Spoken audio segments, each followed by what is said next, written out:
இறைவனிடம் கையேந்துங்கள், அவன் இல்லை என்று சொல்லுவதில்லை. பொறுமையுடன் கேட்டு பாருங்கள், அவன் பொக்கிஷத்தை மூடுவதில்லை. இறைவனிடம் கையேந்துங்கள், அவன் இல்லை என்று சொல்லுவதில்லை.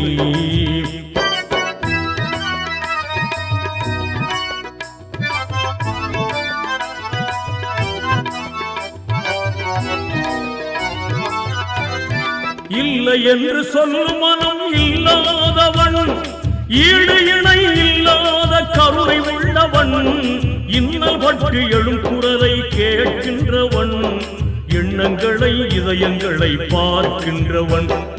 இறைவனிடம் கையேந்துங்கள், அவன் இல்லை என்று சொல்லுவதில்லை.